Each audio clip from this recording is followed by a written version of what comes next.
साथियों नमस्कार, मैं आपका मित्र के पांडे पंचांग देखना सीखे तथा ज्योतिष बने चैनल में हार्दिक स्वागत करता हूं। आप प्रतिदिन के तिथि नक्षत्र योग का मान द्वादश लग्न घंटा मिनट में विवाह मुहूर्त, उपनयन मुहूर्त, वधु प्रवेश मुहूर्त या अन्य किसी प्रकार के मुहूर्त की विशेष जानकारी के लिए तथा कुंडली का अध्ययन करने के लिए पंचांग देखना कैसे सीखे तथा अन्य समस्याओं के लिए दिए गए नंबर पर व्हाट्सएप मैसेज कर सकते हैं। आज हम लोग देखते हैं आठवां भाव, कुंडली के आठवां भाव जो होता है उससे हमें क्या जानकारी प्राप्त होती है, वो आठवें भाव से हम लोग क्या देखते हैं और आठवें भाव के क्या शुभ फल होते हैं या अशुभ फल होते हैं, इन सब बातों की चर्चा करेंगे। खास करके आज हम लोग चर्चा करेंगे कि आठवें भाव यदि खराब हैं तो कौन सा रोग होता है, किस प्रकार के रोग होते हैं, इन सब बातों की चर्चा हम लोग करते हैं। आप जानते हैं कि कुंडली में जो 12 भाव होते हैं, सभी 12 भावों के अपने अपने फल होते हैं, अपने अपने गुण होते हैं, उसके अलग प्रभाव होते हैं। तो आज हम लोग देखते हैं कि आठवें भाव से कौन कौन से रोग होते हैं। आठवें भाव से रोग निदान करने का उपाय भी ढूंढना चाहिए।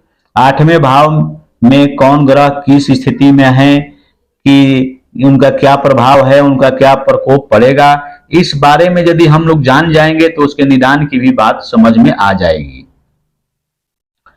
यदि आठवें भाव में सूर्य या मंगल हो, यानी आठवां भाव इस भाव को कहते हैं, इसमें सूर्य और मंगल हो तो रक्त और पित्त का प्रभाव यानी प्रकोप बना रहता है।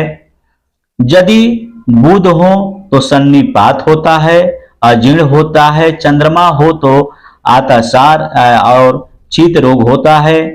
यदि गुरु हो, आठवें भाव में यदि गुरु हो तो त्रिदोष, उदर विकार, पांडु रोग इत्यादि होते हैं। यदि आठवें भाव में शुक्र हो तो कफ तथा बीर्ज विकार होता है। शनि हो तो चर्म रोग, वात रोग अथवा भूख या प्यास से मृत्यु बताया जाता है। यदि राहु आठवें भाव में हो तो वर्ण रोग होता है।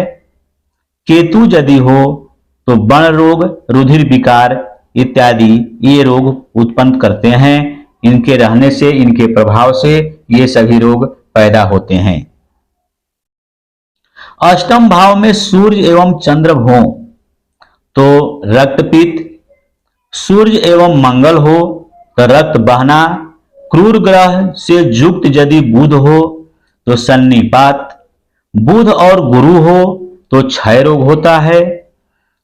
क्रूर युक्त गुरु हो तो त्रिदोष अर्थात वात की पित्त कफ, वात की पित्त और कफ जैसे रोग होते हैं, से संबंधित रोग होते हैं।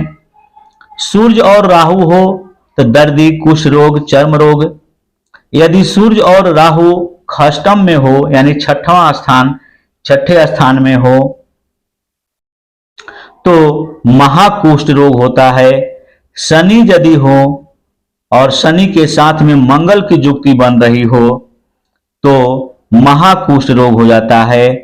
राहु और शनि हो तो वायु रोग होता है, हाथ पांव का जैसे कांपना इत्यादि इस प्रकार के रोग हो जाते हैं। गोत्रोपघात इत्यादि हो जाते हैं। चंद्रमा और शुक्र यदि हो तो सन्निपात, शुक्र और मंगल हो तो राजक्षमा रोग तथा वर्ण विकार रोग होता है। यदि आठवें भाव में कोई ग्रह न हो, बात आती है आप लोगों के मन में यह सवाल पैदा होगा कि ग्रह के बारे में तो आप बता रहे हैं और यदि आठवें भाव में कोई ग्रह न हो, खाली हो, तो ऐसी स्थिति में क्या करेंगे, क्या समझेंगे। आठवें भाव में यदि कोई ग्रह न हो तो अष्टम भाव को जो ग्रह बलवान होकर देख रहे हो, कहीं से भी कोई ग्रह जो बलवान होकर के अष्टवें भाव को देख रहे हैं, दृष्टि बना रहे हो, तो उनके अनुसार रोग समझना चाहिए।